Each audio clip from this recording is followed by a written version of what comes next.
How's it everyone, Grant here, and welcome to my double unboxing of the Xiaomi Redmi Note 4X, which is a nice little mid-range phone from last year, and the Redmi 5 Plus, which is pretty much this year's version of the 4X, at least to me. They pretty much have the same specs. It's just that in the 5 Plus or the Note 5, depending on where you are, this one's going to have the new 18:9 or 2:1 elongated stretched out display, but pretty much all the same specs across these two. So we'll just get into the unboxings here. We'll focus on the 4X first. So this is the special edition Hatsune Miku edition, the blue-green one. So I think Mr. JL Williams has this one, so shout out to J Will. He did a lot of videos on this last year, so go check out his channel and all his coverage too. But I want to get this one myself. I think I paid about $145 for it, and so that's the only reason why I pretty much got this color, is because it was actually the cheapest version, believe it or not. So it's cool that I got the special edition one. Just open it up. There we go. So the phone's up top here. So we'll just try to take that out nicely. And you can see that blue-green design or color. So that's pretty cool. It's a very unique looking color there. And pretty sure you're not going to get a whole lot in this box, being a fairly inexpensive phone. So you do get a charger. Let's see. So it looks to be 5 volts, 2 amps. So I think it might be a fast charger, 5 volts, 2 amps. And you get micro USB cable. Since this is micro USB, you get a SIM injection tool, and I'm pretty much thinking that that's it. And so here's the phone itself. We'll take off the back stickers here. And there it is. So you can see that phone with that blue-green color there. Looks really nice. All metal back with the plastic top and bottoms for the antennas. And I believe this is a 13 megapixel camera there with your fingerprint scanner, and a 5 megapixel camera on the front. Capacitive buttons on the bottom. I'm not sure if they're backlit, but we're going to find out. And peel off the front. So that is the Redmi Note 4X. So we'll put that right here. And we'll bring in the Redmi 5 Plus or Note 5, and we'll go and open this thing up.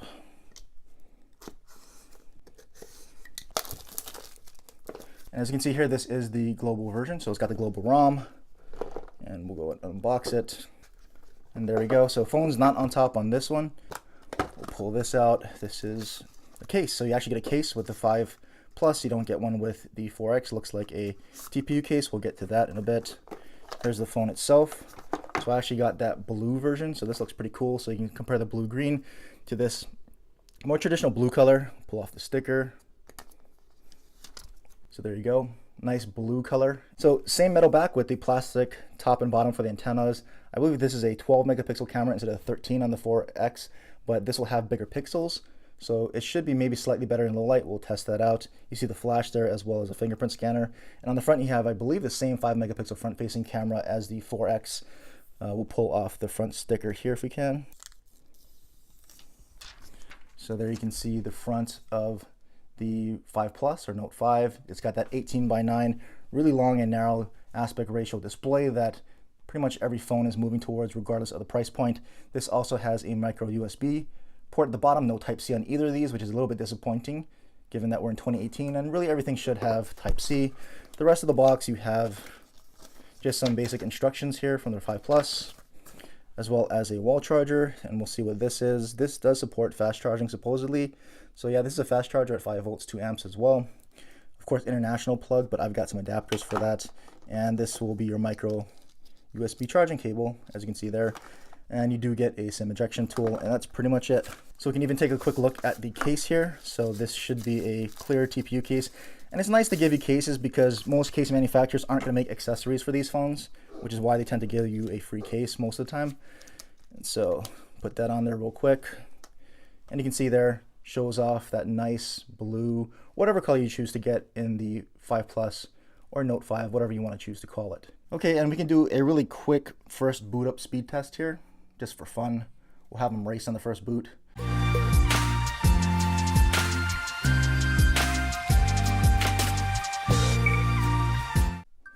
And there you go. So pretty much about the same. The 5 Plus booted up slightly faster, but negligible. So I'm gonna go ahead and set these up, take them for a spin, and I'll be right back. Hey everyone, so I've done the basic system setup, and I just wanted to show you a few things here out of the box. The number one question that I'm probably going to get is, do these each get LTE, at least here in the United States? And so here in the 4X, you can see there I've got a T-Mobile SIM, and I'm only getting 3G. So, and I got full bars. So I should be getting LTE if it's LTE capable, but I'm only getting 3G, so I don't think I'm going to be getting LTE, at least on T-Mobile here on the 4X. And on the 5 Plus, You can see I've got a Cricket SIM in there, so that's the AT&T network basically. I get 4G LTE here on Cricket/AT&T on the 5 Plus. Next thing is the fingerprint scanner. They both have pretty fast fingerprint scanners. As you can see, the 5 Plus is maybe a little bit faster, but they're definitely faster than most phones in the $200 price category. So really nice to see some pretty good fingerprint scanners on these devices. And if we go into settings here, we can go into about on each phone and see what they're running out of the box. So here you can see the 4X is running Android Nougat 7.0 with the October security patch and MIUI 903. And the 5 Plus is running Android Nougat 7.12 out of the box with the November security patch and MIUI 923. So these both have system updates waiting for me. So I'll go through all the updates and we'll go through a deeper run through maybe another video. And now we can check out how much storage is available out of the box. So you can see there are about 22 gigs and 23 gigs here on the 5 Plus. So not much system storage taken up by the initial install in the OS. So that's really nice to see. So that leaves you the majority of the available space for your own storage, and they both have micro SD card expansion. And lastly, you can see you got a lot of the usual Xiaomi types of features here. So you got themes, and we've also got the second space. So you can create a second space with separate apps there, as well as your dual apps, as well as app lock. And you have all that here on the 5 Plus as well. So themes, second space there, as well as dual apps and app lock. So a lot of the good Xiaomi features are here. I can go through that in more detail in another video, but just wanted to show you what you're dealing with out of the box there. And then lastly, we can take a look at the camera app here from Xiaomi. So looks like they're both gonna be the same. I'll try to run through one at a time maybe. So here's the 4X, and we can go through some of the options there. So you got panorama, timer, audio, you got manual settings as well there. So we can take a look at what the manual settings look like there. So you can see you can control things like white balance, ISO. That seems to be about it as far as manual settings. So not full manual there. And you can go into options here and all the basic camera settings here, and we can go to picture quality, and in Xiaomi fashion, they don't show you the resolution. You just have high, standard, and low. We'll select high there. And then we can check out the video mode here.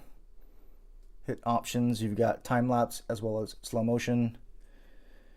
And if you go in here, video quality, you've got up to full HD, so only 1080p recording here, no 4K. So let's take a look at what the 5 Plus has. So it looks like a standard app, but you notice you do have HDR option there. It doesn't look like it's auto HDR, so you have to toggle that on and off just like the Mi A1. Options for your camera looks to be the same as the 4X, pretty standard Xiaomi stuff there. We'll go check out the video options here, so same time lapse and slow motion.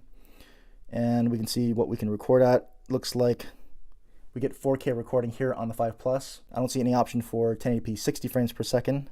And go back to the camera modes real quick.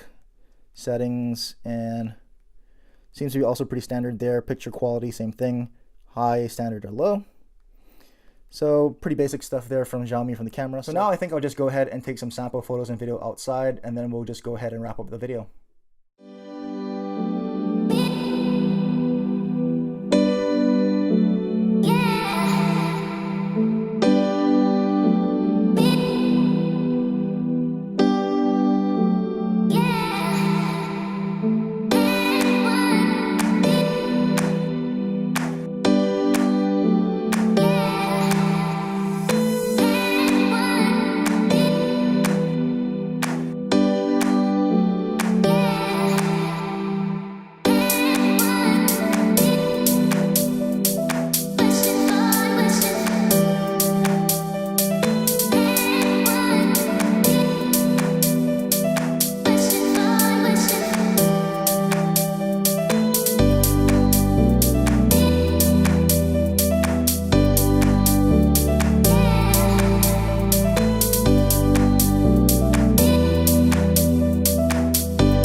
Hey everyone, here's some rear-facing camera footage on the Note 4X and the Redmi 5 Plus.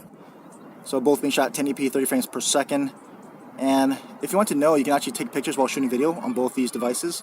That comes in handy, I think. And so we'll go ahead and pan over here to the cell tower. And we test out the zoom. So on the 4X first, 8 times digital zoom there. And that's pretty grainy and pretty shaky and looks kind of out of focus. So continual autofocus is on both of these. So I'll back this out to about half zoom. See if that clears it up. So that's about 4 times digital zoom there. Still pretty grainy. And we'll try the 5 Plus. Try to zoom that all the way in. That is 10 times digital zoom there. So a little steadier and a lot clearer here. On the 5 Plus, you can back that out to about 5 times zoom, so about half. See what that looks like. And we'll back it out all the way. And we can test the autofocus really quickly on the 4X on the post. So that locked in focus. And it refocused there. One more time on the post. And away. And last time. So pretty quick autofocus there. And the 5 Plus now on the post. And it focused up. Refocus away just happened. Back on the post. So it takes a little bit of time to focus up, and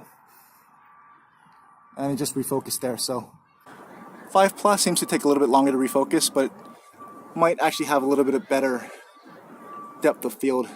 We can go ahead and test the stabilization. I'll walk down the stairs here. See how the stabilization looks here in 1080p.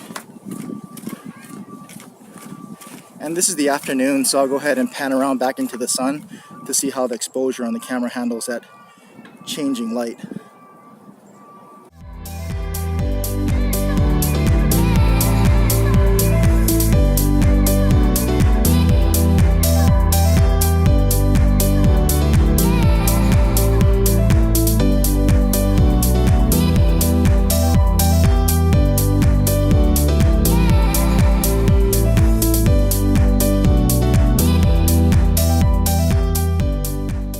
Hey everyone, so I just wanted to leave you with some footage from the front-facing camera, and let me know if you want to see a full camera comparison between these two phones.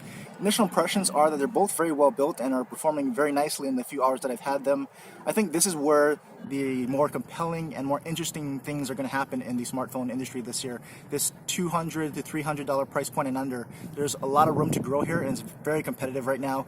And I think you're getting a lot of value for your money. Whereas I think the higher-end $800 to $1,000 smartphones, the flagship phones right now have kind of almost peaked and are plateauing right now, so they're really hitting that ceiling. I think this is where the growth is at. This is where a lot of the more interesting devices are coming out right now. You've got a lot of devices in this price range at 200 and under that are very good and are actually working on US LTE bands, like the Redmi 5 Plus and the Mi A1, and there are also several other phones that are either out or coming out to the US or that will work with the US LTE carriers. So that's very positive, and I look forward to bringing in more of those kind of devices, I think, this year, as I think, again, that's where the interesting things are happening. So let me know what you think about these two devices, and if you have any other questions or comments, as always, leave them in the comment section below. And as always, thanks for watching.